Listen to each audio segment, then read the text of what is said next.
I now have the distinct pleasure to introduce you to someone who, along with his excellent team, has done foundational work in this space in Canada over the last number of years, and that continues today through his visionary and comprehensive efforts to bring open, smart communities to life in Canada.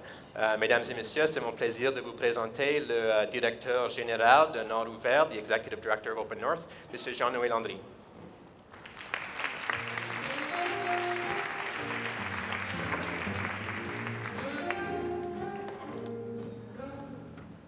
Bonjour tout le monde. Hi everybody. It's great to be here, and thank you very much, Andy, for the generous welcome. It's a testament to the Canadian approach and the community that we're building around cities that Andy and I are able to, do network building on open smart cities in a similar space. So I think there's something there about the Canadianness, about the way that we do this work. So I want to tell you, an emerging kind of story around open smart cities in Canada, and to posit that there is a Canadian model that's distinct than what we are able to see elsewhere in the world. And part of the way that we're able to see this is the work that we're doing through the Community Solutions Network, which is a program that's being funded by Infrastructure Canada. And in essence, what the Community Solutions Network does is that it provides opportunities to connect cities together through one-to-many, so event-based programming. And then our part, as technical leads for the CSN, is to do one-to-one advisory service for open, smart cities and communities. So we're not just talking about cities, we're talking about remote, rural, mid-sized cities, as well as Indigenous communities, which is very important. And so through this work, we've been able to learn a great deal. But before telling you about some of the work that we've done, and I'm happy to be here also to share with you an announcement of a report that we've put together, I think it's important to recognize the leadership and the vision that that Infrastructure Canada was able to put forward in the Smart Cities Challenge. And if we start from a principled-based approach, a values-driven approach, really putting, in essence, humans at the center of the way that we build communities. If you don't have the principles right, then it becomes very difficult to be able to focus on which critical decisions you should be making in deploying or selecting your technological solutions, as well as the many different opportunities that data offers in improving the well-being of Canadians. So notions of openness, integration, transferability, collaboration, we should not take these things for granted. And it's a testament to the leadership that we've seen here. Even if there are cities that did not win the challenge, they still put in a lot of effort in bringing their communities together and projecting this very kind of positive, constructive, and forward-looking vision for their own situation and context. So I think it's important to highlight that. And at the core, what we see is that in Canada, we're able to bring together a collaborative spirit as well as a competitive spirit in the way that we build the communities and the cities of the future. So I want to note that. Part of the work that we've done at Open North was very much aligned with the vision that the Government of Canada promoted. And that has to do with some of the foundational work that Andy referred to, which is the Open Smart City definition and the guide that we did at Open North. And coincidentally, when you look at the cities that we consulted to come up with this definition, the first in the world, it included some of the winners of the Smart Cities Challenge, including cities like Guelph and cities like Montreal. So this is a definition where we wanted to be able to establish the terrain on which we wanted to engage with cities. We know that there are many, many different definitions of smart cities. I was going to say, maybe there's a definition for each person here, but there's a lot of people here, so probably not. But we know that there's a roster of different definitions, but having a principles-based approach through an open smart city approach, I think, is an important case in point. When with the work that we've been doing at the advisory service at Open North, in partnership with Evergreen, we've learned a great deal. And as we've engaged hundreds of communities, as we've had cities come into the advisory service to access either our 25 online courses, implementation guidelines, policy templates, accessing experts and advisors, there's a lot of things that we've learned, and so we've produced a report called the State of Open Smart Communities in Canada. And through that report, this was not about Open North, this was really about what we were hearing and some of the key kind of innovation, the key ways that cities are really kind of tackling some of their local problems from that principled lens that I'm talking about. So I wanted to highlight some of that. And I'm just going to jump right into it. So there's 4 main themes from the report. And I want to take a little bit of time before introducing our next panelists. So inclusion. Canadian cities are on the threshold of embracing a new form of inclusion, one which builds digital, technical, and data literacy and breaks down the digital divide and organizational silos. I think one of the things that we've seen is that the work that we do with communities isn't just about helping communities engage with stakeholders outside and kind of broadening the conversation around technology and the impact that data can have, but also breaking down silos inside public administrations to convene a different type of conversation. So it's inclusion within and then inclusion externally. Data governance, I think this is probably, we've all been talking about data governance, right? Here in Toronto, but elsewhere. It's a real problem, it's a real challenge, but it's also a big opportunity. So cities are experiencing challenges associated with data governance and smart systems and recognize the need to learn from other open smart cities and communities, especially when it comes to building their internal capacity to develop robust and inclusive data governance strategies and policies. And I would add that it's not only about data governance, it's also about the way that we manage data inclusively inside cities. Procurement, and I love that procurement is something that's actually getting a lot of attention right now, because procurement is kind of something that's a little bit geeky and sometimes a little bit boring or a little bit more technical, but a lot of this excitement around open smart cities goes back to procurement. And procurement in an open smart city is about open, transparent contracting and the processes by which we're able to acquire hardware and software and the governance of the data itself. So we need to go back at the way that we procure, the way that we design this competitive environment to acquire these new systems that will have an impact over long periods of time, right? And making the right decision from an ethical perspective is very important. Automated decision-making, as well as AI. This may not be the priority for every community, and in many communities, even some of the larger ones or even the mid-sized ones, they're still trying to figure it out. But this is a great opportunity. This is when we need to be able to, think ahead. And there's a lot of talk around the biases that exist in AI and automated systems that could have, huge implications in terms of, inclusion and in terms of legitimacy of IT and data systems. So we need to think proactively and learn about AI and develop standards for the use of AI and automated decision-making prior to widespread implementation. So I hope that you see that with all these different emerging trends and themes that we've been able to capture in our conversations and the work that we're doing capacity building with communities, there's really a field that's opening up from an open smart city perspective. And I invite you to go to our to the website for that report, which we're happy to launch today with you here in Toronto. So the state of opensmartcities.ca, and you can download that report, and I hope that you'll be able to enjoy it. So now that I've kind of plugged our new report, but told you a little bit more about what we've learned, through our partnership with Infrastructure Canada and with Evergreen, of course, I'd like to introduce our next speakers that are going to be joining me on the stage. So as we know, Canada's Smart Cities Challenge has been a significant catalyst for smart city projects and planning across Canada. Led by Infrastructure Canada, the program launched in 2017 with more than 130 applications from over 200 different communities. This is pretty impressive. And ultimately, 4 winning submissions that received a collective total of $75 million. But Canada isn't the only country that has led an initiative of this magnitude.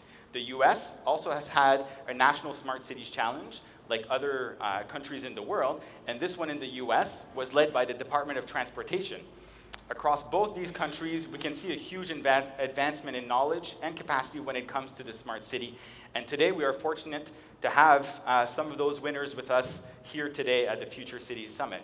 I would now like to invite our next set of speakers to the stage, and starting with Barbara Swartzentruber, Executive Director of Smart Cities from the city of Guelph, please.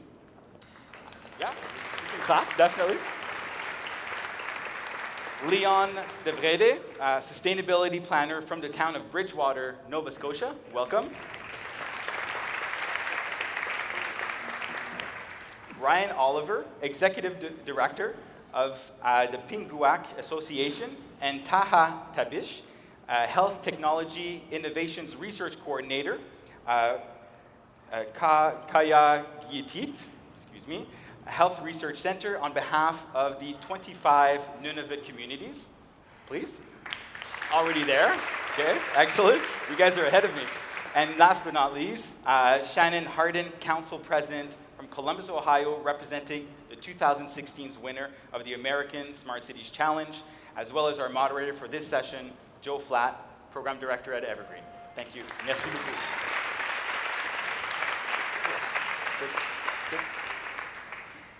Cue to Montreal.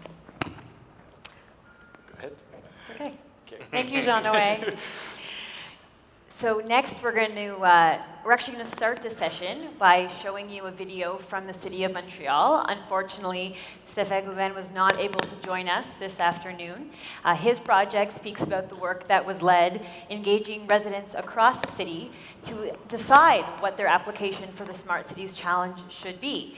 And the overwhelming response was that mobility and food security were the two key issues that the city wanted to address. So now we will show you the video. A quick hello from Stéphane, who unfortunately wasn't able to join us. Dear participants of the Future Cities Summit, it's a real sadness for me not to be with you today. First, setting the stage and bringing the communities to the table, the people. Defining a common vision of what we expect to live together. This is what the Smart City Challenge helped us initiate.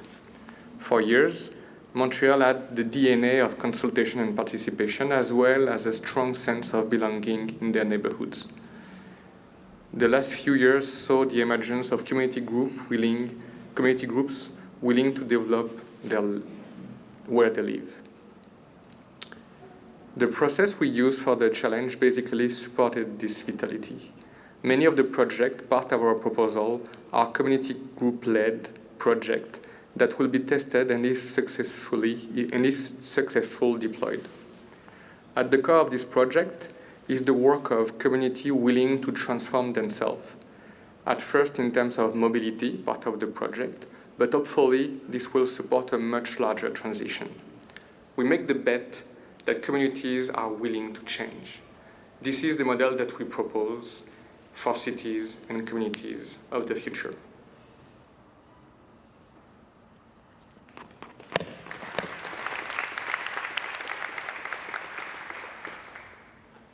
I'm just going to jump in here with some quick introductions to get things moving. So first and foremost, Barbara Swartzentruber, Executive Director of Smart Cities, City of Guelph. Thank you.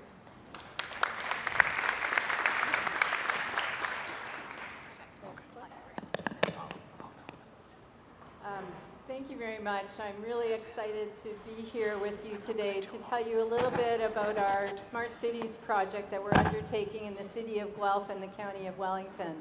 That's us being happy that we won. And a big shout out to Infrastructure Canada, who really had a, I have to say, genius approach to this challenge. It really was about openness. It was about boldness. It was not about putting the technology solution first. So when we undertook our project, we aren't a conventional smart city project. We're not about street lights or transportation systems. We knew right away that our project had to be about the possibilities of food. And that's because in our hometown, in our region of the City of Guelph and the County of Wellington, we're home to 1,600 plus food businesses and entrepreneurs. We're home to agri-food research centers. We're surrounded by rich agricultural farmland. And we're certainly home to a very vibrant and engaged food community. But that's not entirely why we chose food. We chose food because it enables life itself. It reflects back to us the soul of our society, our identity, our culture, and most importantly, our values. Our friends at the Institute for the Future say that if you rethink food, you can remake the world. And new models in the food system are certainly having the power to reshape entire economies, to rebalance our environmental ecosystems, and to create connected and resilient communities. And right now, the need has never been greater to rethink what we're doing. The numbers reflect the massiveness of the challenge that we're facing. Upwards of 30% of the food never makes it to the plate. Globally, 1 billion people are hungry or undernourished. And by 2050, our global population will rise to 9 billion, putting even more pressure on our food systems. In our region, 1 in 6 families are food insecure, and the cost of healthy food has risen 27% over just the last 8 years alone. This is a massive challenge to tackle, but we think that cities are the exact right place to start. If you think about it, we're right at the receiving end of the linear take, make, dispose economic model.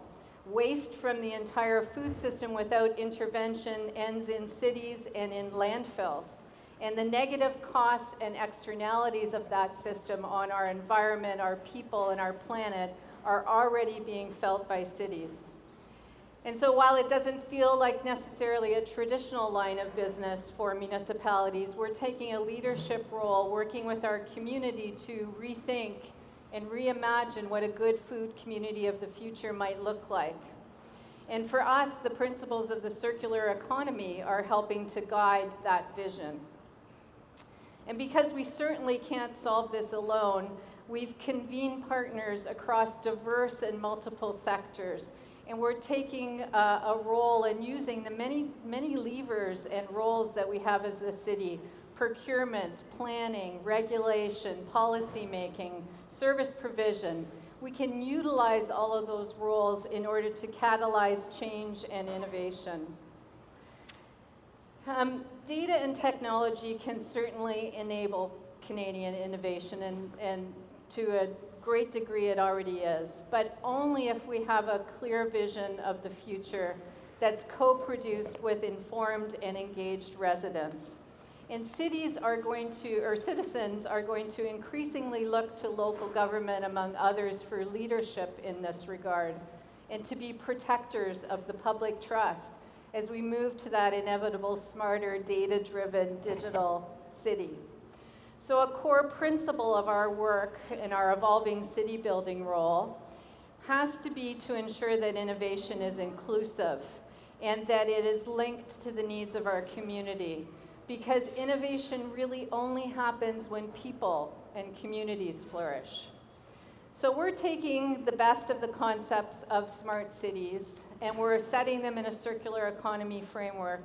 And we're using our evolving city building role to create a rural urban living lab where social innovators, entrepreneurs, researchers, and many others can work alongside data and technology experts in order to solve our food system's most complex and challenging problems. And we've coalesced around a clear vision, and that's to create Canada's first circular food economy. We have 3 goals: to increase access to affordable, nutritious food, to create new circular businesses and collaboration opportunities, and to increase the economic and social value by reducing and transforming waste. This is really about system-level change. So we're starting with 9 interconnected Pathfinder projects where we're going to design, test, iterate, and learn about interventions that might move us towards those 3 goals. We're taking across those projects, we'll be using a challenge-based or a problem-based procurement approach, an open procurement approach, and we'll be looking to share, we'll look to harvest our failures, as someone talked about this morning, share them as well as our successes through a Smart City playbook about our work. So we really hope you'll follow this journey along with us over the next 5 years, and you can follow us at foodfuture.ca. Thank you. Thank you so much, Barbara. Next up, Leon DeVries, Sustainability Planner from the town of Bridgewater. Leon?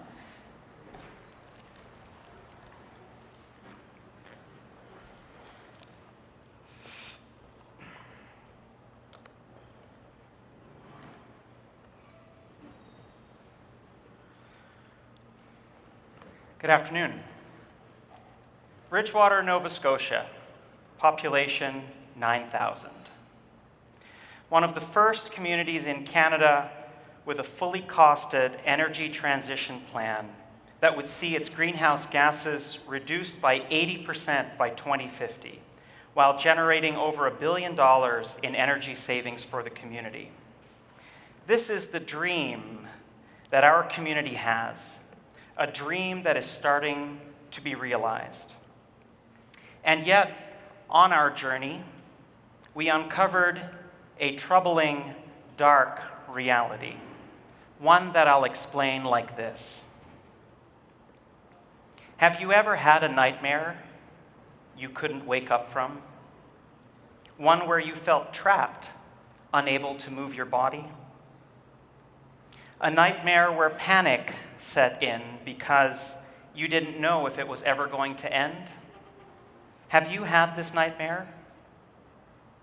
In my community, thousands of people are trapped in a similar experience every day, most often during the coldest time of the year. Except in this nightmare, people become trapped not in their minds but in their homes, unable to afford the warmth they need to be comfortable and safe. They become trapped in a debilitating cycle of debt and poverty, of having to choose between warmth and food, light or medication, of facing homelessness. These are just words. Let's hear what they actually mean.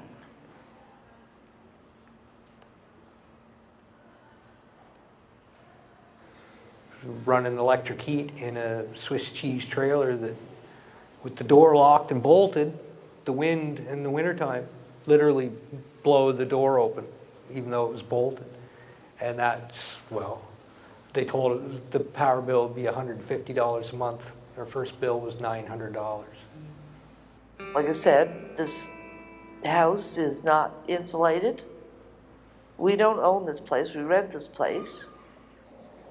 She does have all new windows in it, because I have 3, but those 3 are leaking, it all leaks around the door. You just can't keep it paid up. Can't keep it paid up. I mean, it went. I mean, we are on our final payment of last winter's power bills.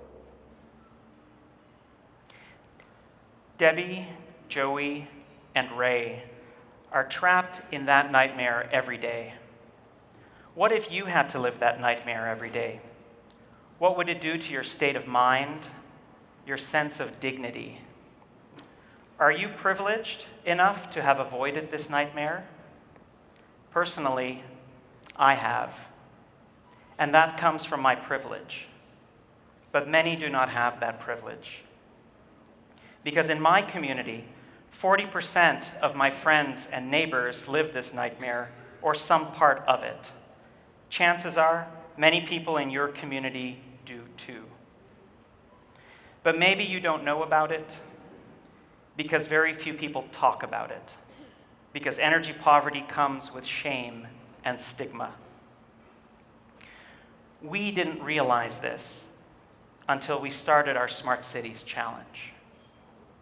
Through that process, we developed an ethic that this isn't right. That we have a moral obligation as a community to stop this nightmare. Debbie, Joey, and Ray didn't choose to live in leaky, inefficient old homes. They didn't choose to be part of a dying fossil fuel economy, but they're trapped there because they lack access to structural solutions that would end their nightmare. Structural solutions such as deep energy retrofits and highly energy efficient new homes. Structural solutions such as community-owned sources of clean energy. Structural solutions such as affordable transportation. Structural solutions such as someone to work with the landlord to improve their property. Structural solutions such as local energy financing systems for high-impact investments, and most importantly, structural solutions such as leadership. These solutions are all within arm's reach, but it takes a community-wide intervention to pull them together, to connect a community's wealth of information and resources and show that they are possible, to de-risk them, to ensure that powerful energy management solutions and tools are available and accessible to every resident, regardless of their income or their life experience. To help end the shame and stigma that comes from being trapped in energy poverty and restore peace of mind and dignity to people's lives. In Bridgewater, we still dream of transitioning to a clean energy future. But now, our dream also includes making sure that no one gets left behind in the old nightmare by helping those most vulnerable members of our community into that future first. Perhaps your community shares our dream, but doesn't know how to get it done, which is a perfectly fine place to start. Because with our Smart Cities program and a lot of hard work and our skillful partners and a little humility, we intend to show you how. Thank you.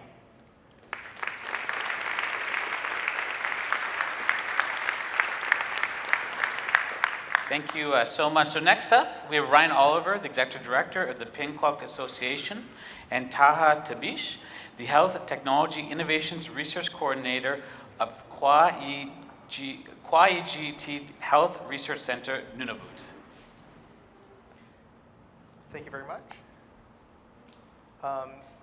So Ryan and I are here on behalf of the Nunavut Community Smart Cities Project. We're different from the other projects because we represent not just one city or town, but communities across the territory of Nunavut. To situate ourselves, let's go back to elementary school, and there's a map of Canada, and generally we are focused on the bottom 10 provinces, and the territories usually don't enter the Canadian consciousness. Nunavut, as you can see, is in the northeast of the country, made up of 25 communities. When we talk about Nunavut and the history of the territory, a lot of the times, you can't start without ignoring the colonial endeavor of the Canadian state in establishing itself, and the colonial history in the territory is more recent than in other parts of the country. When we look at nation building in Canada as a whole, generally that took place east to west, taking lots of infrastructure and funding to do so, and the north traditionally had been ignored. We have 25 communities in the territory of Nunavut, spanning 2 million square kilometers. That's 1/5 of Canadian landmass.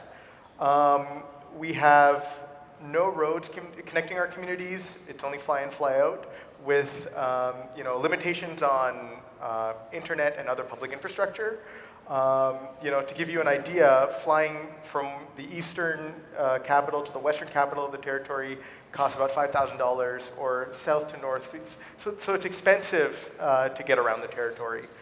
That said, one of our biggest assets are our communities and the people who live in our communities.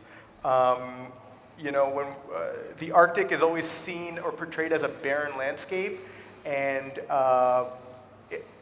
we're here to, one of the things to recognize is that that's not what it is. It is rich, it's vibrant, and it has a history of innovation and of creation. Cool. So to that effect, when we approached smart cities, we approached it with needing to establish the understanding that the challenges in Nunavut and the solutions in Nunavut are not the same as the other communities, as the rest of Canada. A prize money, based on the amount of travel that we're going to have to do, and the way that we connect communities, is ultimately a very different thing to us than it is to other communities, and that's part of the challenge we face.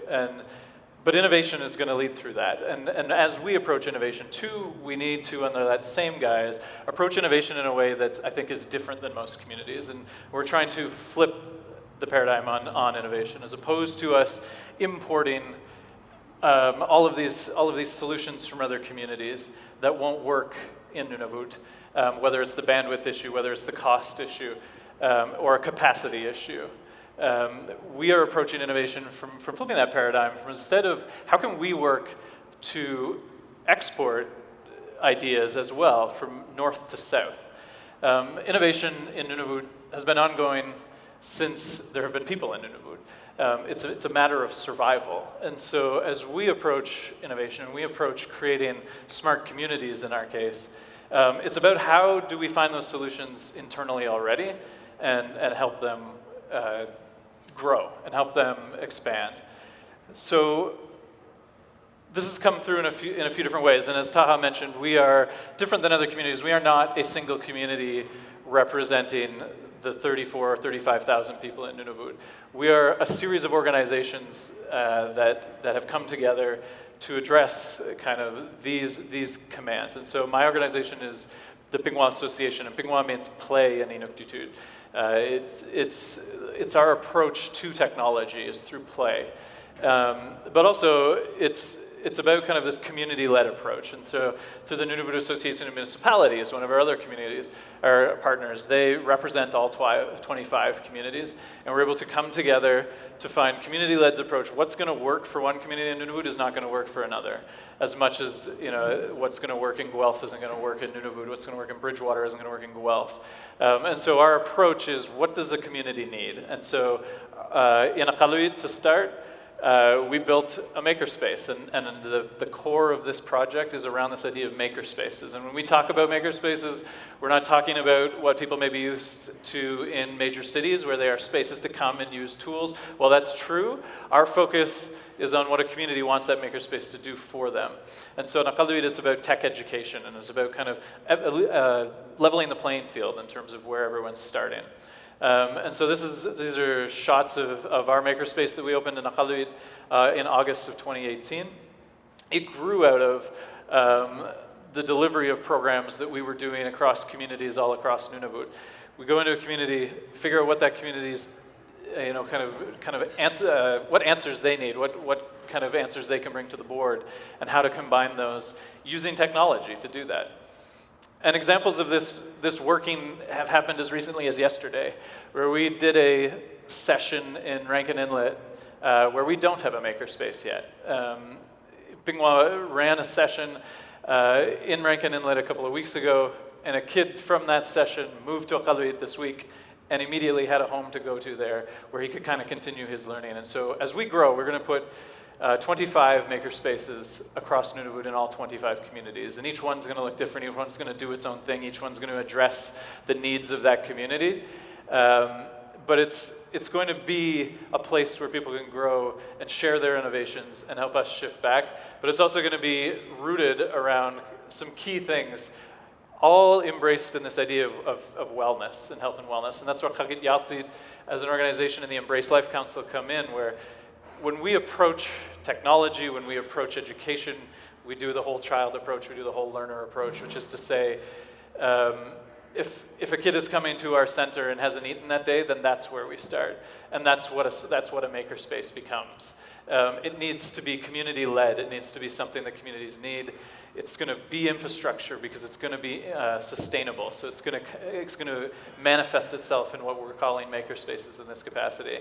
And it's also going to address internet connectivity issues. I don't know if anyone has been paying attention to Nunavut-based news, but the entire government is shut down right now by a ransomware attack. And as Taha and I were talking about it, there's kind of this realization of even keeping Windows up to date with current internet speeds is a challenge. And so as a result, we're more susceptible to these types of things that are happening. And so the more we can do around creating internet exchange points where people can localize data, localize the knowledge they want to share without having to go out is gonna help. Taha.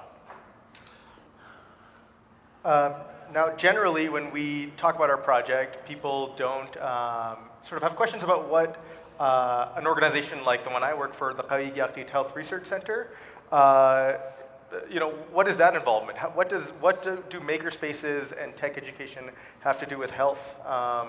And the key there is, a lot of the times when we talk about tech literacy, digital education, it's always coming from an economic development lens. And one of the pieces that sort of we've been able to isolate in our conversations has been around, what's happening when you do these things with youth and with communities. There's ideas of you're teaching new skills, you're fostering healthy peer and healthy adult relationships, you're improving sense of agency, you're providing a creative outlet, and in the way that we do our work in our communities, there's also a focus on connecting it back to culture and identity. And tying it back to that culture of innovation that has always been there. Inuit have always been innovative and have always been cutting edge, and that legacy continues to this day in just a new form factor, a new tool. And so, when we talk about wellness, this is how it manifests itself, and these are things that have been known. Inuit communities have known this. It's part of Inuit Kalimayatuhangit, or Inuit knowledge, talking about how to create, whole human beings, whole individuals, and these are all components that sort of feed into that. That's it. That's our time, and that's our contact information if anybody wants to reach out to us. But we're excited to be on this panel and have a good, healthy conversation about these things. Thank you.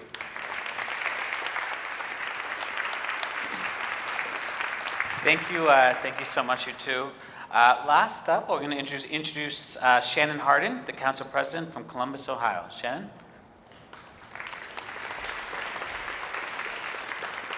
Well, thank you so much for welcoming your neighbor from down south here. It really is an honor to be here with so many city builders, collaborators, innovators. I've learned so much in the last several hours. I'm going to start our Smart Cities story 70 years ago, starting with my grandmother who lived at 212 Lexington Avenue in Columbus, Ohio. It was a big house. It was a house where her entire family, generations, lived in this house. Lexington Street was really a hub for the city's black middle class. Black doctors lived there, black lawyers lived there. Really was the hub of black wealth and black space in Columbus. But that all changed when the Interstate 71 was built. The interstate displaced my grandmother along with more than 400 other black families. The north-south highway separated black and white communities while at the same time destroying that sense of black space and black wealth. The construction of highways is just one piece of a larger puzzle of discriminatory policies that together structure the racial and class segregation we see in many American cities. Cities today are faced with not only undoing historical mistakes of the past, but also grappling with the immense change that technological disruption will present. So these two images right here are 13 years apart. On the one side is a street full of horse-drawn buggies, and on the right is almost all Model T Fords. This image illustrates the great disruption that occurred 100 years ago, change not unlike what we are experiencing today with the introduction of autonomous vehicles and AI into our communities. So to address the legacy of racist policies and to prepare for an uncertain future, cities must pursue big, bold ideas, while at the same time being honest about the immense presence and the size of the challenges. To help communities grapple with these issues, the U.S. Department of Transportation under the Obama administration released a challenge to cities. They dared cities to rethink the way that we use data and technology to improve our transportation systems. They offered us $50 million as a grand prize for the best plan. So we, Columbus, a city of 900,000, we applied, and so did 77 other cities around the United States. Well, we came out on top, we won, no surprise, or big surprise, I guess. But the U.S. Department of Transportation told us the reason that we won, there were two real reasons. One, that we put partnership and collaboration at the center of our application, but most importantly, because we had a people-focused plan. Our Smart City application zeroed in on one of the most challenged neighborhoods in Columbus. It's called Linden. In Linden, Smart Columbus went directly to the community to hear from them. Residents helped both identify the problem, but helped us come up with the solutions. And that's how we ended up with the project like the prenatal trip planning app. Central Ohio has one of the highest infant mortality rates in America. For every 1,000 babies that are born in Columbus, 8 will not make it to their first birthday. And African American babies are 3 times more unlikely to make it to their first birthday than white babies. Often, the barrier between expectant mothers and their doctors is as simple as reliable transportation. So if a mom doesn't have access to a car, she's forced to rely on a friend or public transit. Moms told us this can be time-consuming or unreliable, leading to skipped doctor's appointments. So the Smart Columbus team created an app to help mothers get to and from their appointments. With this pilot underway, researchers are assessing whether the services lead to more healthy, happy, smiling babies. You know, another critical part of our Smart Columbus project portfolio is creating a connected vehicle environment.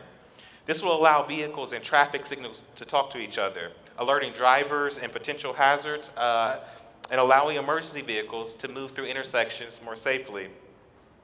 But beyond the safety improvements, the real exciting thing about this project is that it harnessed new opportunities for local workers and entrepreneurs. We're contracting with small auto shops in the neighborhoods to install thousands of onboard units. People in our neighborhoods have the relationships and they have the expertise to do this work. We just need to give them a chance with this new technology. In addition to the current shops, 20 individuals receive connected vehicle equipment training. After that training, they will be placed in one of the auto shops, and after their internships, these folks will have a solid foundation in this new technology. But amidst the seeming success story, I can feel some distrust starting to creep into our community. We're 3.5 years into our 4-year Smart Cities experiment. The Columbus community has gone big on this effort. We leveraged a $50 million grant into $500 million in aligned investments with a goal of $1 billion by the end of next year. When numbers like $50 million and $1 billion are thrown around, folks in those neighborhoods, specifically Linden, start to ask, well, where all did that money go? The folks in my community, I mean, we went really big. We have had flashy stories yielded about our project, tens of millions of media impressions made. But despite hearing about this project on TV and despite reading about it online, folks in Linden are still asking and seeing furniture being piled up in their neighborhood as evidence of the most recent eviction. They're still hearing gunshots as they're putting their child to bed. And they're still fearful as they walk to and from the nearest bus station.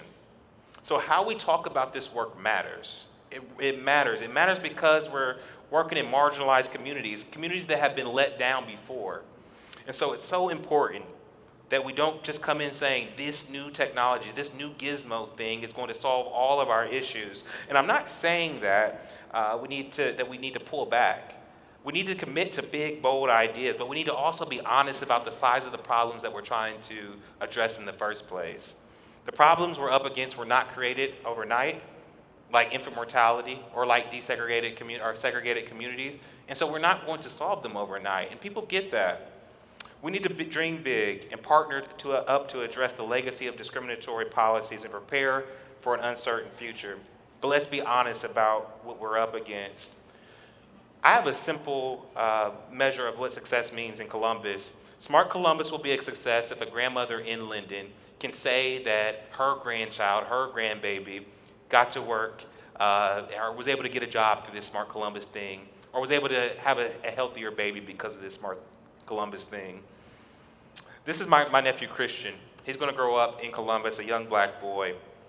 I view it as my responsibility to ensure that the old policies and new technologies don't leave Christian behind, but instead opens new opportunities to him and to all of our young people.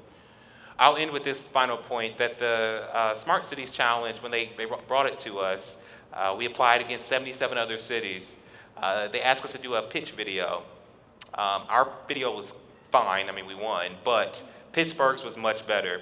And it's because it ended with this simple phrase that if it's not for all, then it's not for us. That has to be the governing ethos of how all of our work affects communities. Thank you so much.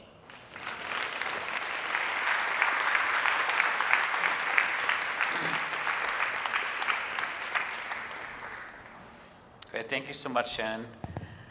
All right, well, Joe, time to moderate, and I'll just quickly introduce you. So the next session, just a quick moderation led by Joe Flatch. Joe is the program director here who is responsible for oversight of the idea camps that we have been running as part of the Community Solutions Network. Over to you, Joe. Thank you. Thank you, Dylan. Thanks to all of you. I think that was incredible. You really are transforming your communities by putting the problems of the people that you're serving every single day first. So, I can't move my head. So I think that's really amazing. Barbara, I'm going to start with you for a question. So all of you really spoke a lot about partnerships, but I'd like to hear, what is the secret sauce to making these successful when you have so many different kinds? Yeah, I think the secret sauce is starting with what's already in the DNA of your community. So when we started, we knew that our project had to be about food, as I said, but there were so many different groups and interests, and so we went around and we talked with each of them. We gathered up the food security people who are working to solve those issues. We went to the university and the colleges and those researchers. We went to the environmental groups. We went to the business groups. And they each had their different perspective on what aspect of the food system or environmental aspects of that they're interested in. And so we had to find an organizing principle or a vision that could bring everyone around the table. And the circular economy did it, and it made a place for people to see how their particular efforts from their interest area, from their expertise, from their objectives could make a difference. And so I think the secret sauce is really finding the way in which you can bring people to a common purpose. Thank you. Leon, my next question is for you. So the Smart Cities Challenge in Canada generated a lot of energy, a lot of excitement. I was in Bridgewater just a week and a half ago, and I could feel that energy from having won the competition. How do you maintain that over time? So what's going to happen in 2 years or 3 years to keep that energy alive? Yeah, and it's particularly challenging for our project because it has such a long implementation time frame. I mean, we're talking about the transformation of community infrastructure and so on. So I'm actually going to I'm going to take Barb's playbook and say it is about talking to people, but it is about continuing to talk to people. For us, we see ourselves as having the role of narrator of this transition, this change. And I'm actually going to steal a couple of your slides, Barb, because you summed it up so well. For the role of the community's leadership as providing sort of this, holding this vision, this place where things are going to change, and they're going to change over time, and to keep telling that story, and to keep having events where we bring people together and we keep telling that story. And I think that that's the only way to keep it front and center, but it also demonstrates to the community that we're able to stay focused on this trajectory, right? This really long-term trajectory. And it's very challenging for any government to stay attached to one trajectory for a very long period of time. But if you keep telling that story, I think it really helps. Shannon, you said something really interesting about working in communities that have been let down before. So I'm actually looking to you and to our Nunavut friends a little bit to tell us, And I would like to hear concrete examples. How do you go back to those communities with your new ideas when they have a bit of fear or concern or a lack of trust? What is the city government to do? Well, I think it's really important, though, that we do go back. It's the harder work of communities, it's the harder work of NGOs to go back into those communities who look at those same institutions as the institutions that in the past have either come in with big promises and let them down or ignored them altogether. And so for me, I think what's important is finding those validators within the community that can stand beside us, who can kick our tires, when we come in there. And this is one of I was thinking about the failure exercise earlier today. We, because of some of the expectations of the SMART challenge from the Department of Transportation, they wanted us to have this big to-do when we won. So we came into this historically marginalized, left behind community, literally had banners up, and you really would have thought that Smart Columbus was going to solve every issue in the community. And then you fast forward 4 years, and we've done these amazing projects, but they're like, wait a minute, again. And so, it's one of those things where I hope that we can be some part of a learning lesson there, in which you just got to be really upfront about how what we're trying to address and what real success will look like, because these folks are really hanging on and needing us to be successful. Right. So a bit of managing expectations. Managing expectations is huge. Managing expectations. Okay. I'm curious how you might answer that question. Yeah, sure. In terms of like working with communities that have been, let down over and over again, in our context with Nunavut and with Inuit, I mentioned this briefly in our presentation, but the colonization history is not that old. It's we're talking in the 50s was when people were being relocated from Inuit were being relocated from areas in northern Quebec to the high Arctic, right? And told, by the Canadian state that there's better hunting ground there, and life would be easier, all in an effort to establish Canadian sovereignty, right? To sort of impede American and Russian infringement on Arctic sovereignty. Fast forward to today, the idea of mistrust, it's not something necessarily to be seen as an annoyance. It's not something that, oh man, we got to deal with this. I think it's something that we need to take at as an important sort of fact that we need to accept and incorporate in how we work with our communities and how we interact with each other. And in terms of like the challenge, it's also about playing the long game. We're not in this for the short, sort of quick, easy, sort of quick evaluation, quick. You show your metrics moving, and that's it. Like we did this in 2 years, 3 years, 4 years. Like if we're in this for the long game, we're in this for the long game. And so from our perspective, I'm a health researcher. My background's in public health. When we're looking at those evaluation criteria, then how do we measure with that eye to the long to that longer game? Yeah, I guess the only thing I'd add to it a bit around managing expectation, like Shannon mentioned, is it becomes incumbent upon us as the winners, as well as representatives of the winners, to manage the expectations of those who have awarded us this prize as well, and to help, because we live in a climate where there's usually 4-year turnovers in terms of government, and those governments want the results within their term for re-election purposes. And to Taha's point around, this is a long-term thing. The outcomes that we have had, this is going to take 30, 40 years of getting away from like a colonial history that is so colossally negative. It's impacting everything beyond even what we're specifically, we are addressing in one very small part of this pie. And so we're an important part, and it's a very important part, but we have to ensure that the expectations and the understanding of those that do award us and that kind of look at us for these kind of quick results is realistic. And just to be a realist here, how do you do that with political turnaround, or turnover, I should say? You want to play the long game, but maybe your political leaders don't. How do you maintain? Well, we are a case study for that specifically. Yeah. This project, the Smart Cities Challenge, was rolled out under the Obama administration, the tail end of the Obama administration. And then we had the Trump administration. And there came times where we were concerned if our invoices were going to get paid from the federal government, because you could see there was a cultural shift or a philosophical shift in belief in a project like this. And so what I think was important for us was that we also leveraged that money to local dollars as well, where we had private sector folks align their projects so that even when it got really hairy, if we were going to get that initial 50, we had the work and the other projects that were going with the $500 million that we were able to leverage in Columbus. And that's an incredible thing about your project.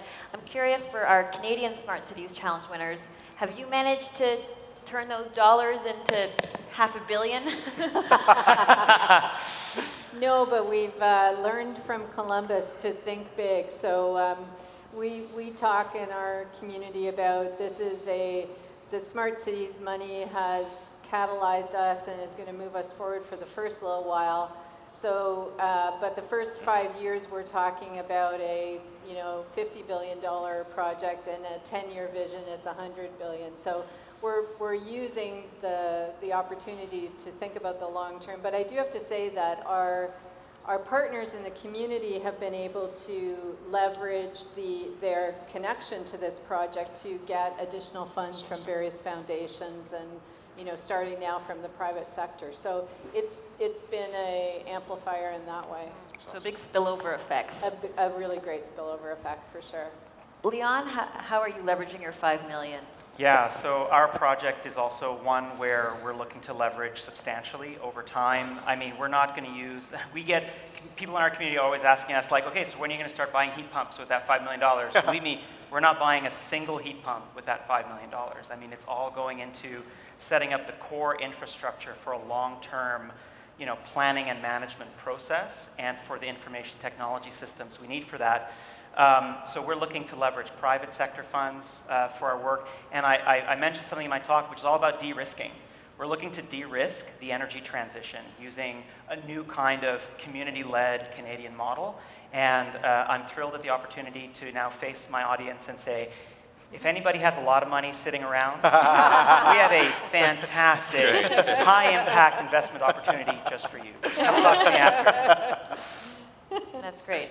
And Taha and Ryan? Yeah, I mean, I guess we're really, like, in a lot of ways just getting started. I think, like, what is nice about something like Smart Cities is it provides you with a cash flow to build, like ideally, like, on this model, like as Columbus has done. And I think, like, it's going to be different for every community. Like, part of our story, we're going to have higher costs, but part of our, and part of our impact in our story is not going to be as from a numbers side, where there's 35,000 people in the territory total. Right. And so this impact and the money we raise is going to have to come from an understanding that, like, the market reason for you to do this is not there. It's not going to be like you're going to grow your user base. It's going to be about the stories and the individual lives we're going to be able to impact. And so that's part of that. And just to add to that, like, in terms of leveraging not just for money but also for relationships, right? Yeah. Strengthening relationships, sort of not just within our territory and our organizations that have come together to work on this, but also with the funders, and so hopefully that also allows us to ride out those political cycles, right, where you have that strengthened relationship with funding agencies and funding organizations, and perhaps that opens up other opportunities. Right. And so, yeah. And the counter question I have to that is, as soon as you start bringing in other people's money, you also bring in other people's expectations. Sure. So I believe one of your funders is Alphabet, for example. How do you manage those competing priorities on your project? Well, I think that's a good question.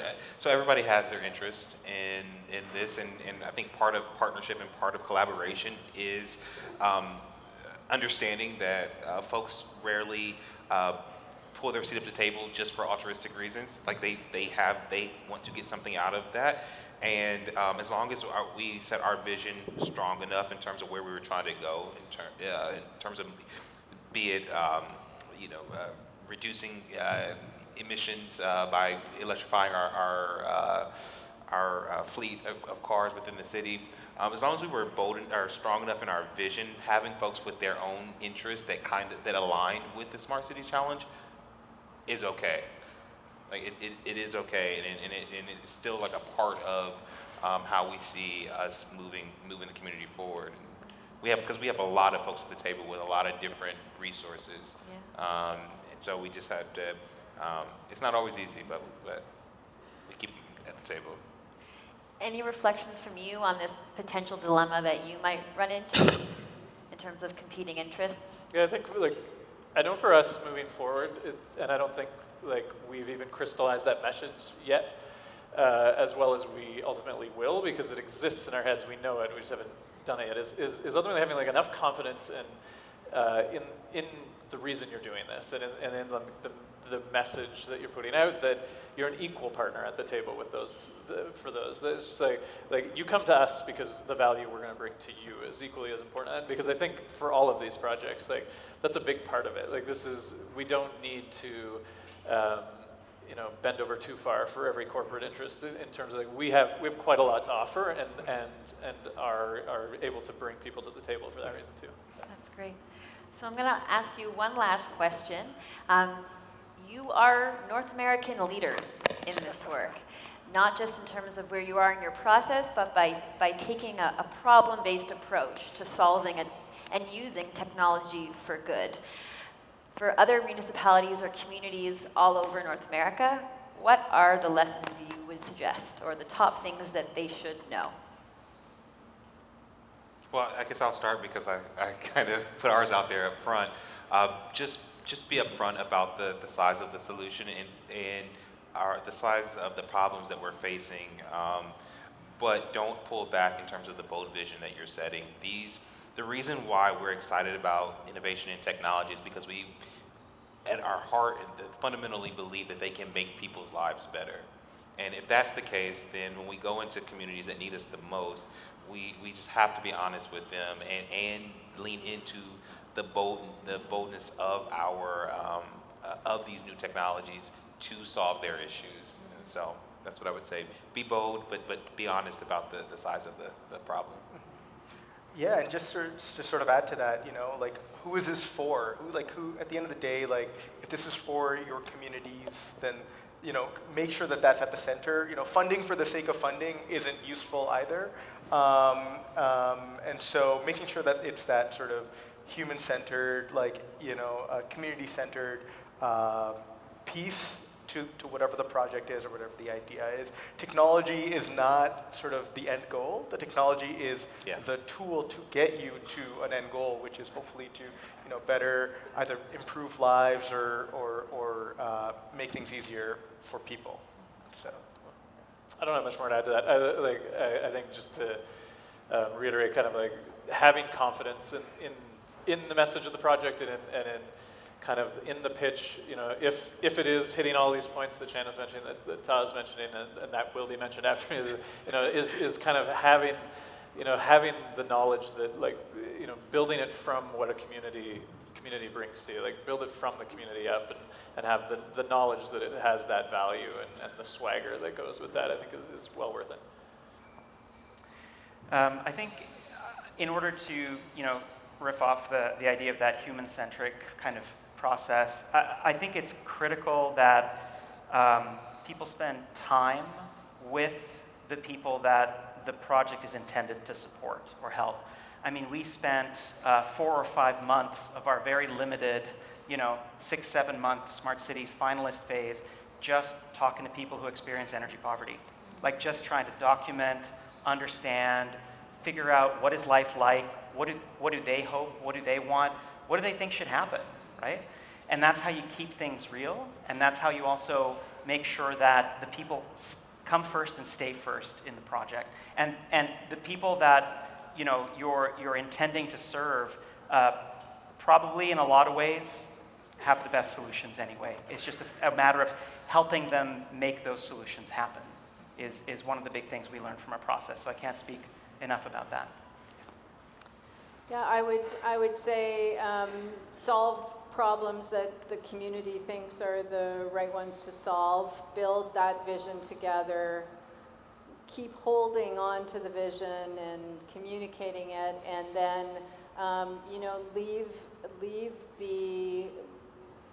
build capacity. So when you're done, the community should have the capacity to tackle the next challenge that they want to tackle. Okay. Well, thank you to you fabulous people. Let's give them a round of applause. Yeah.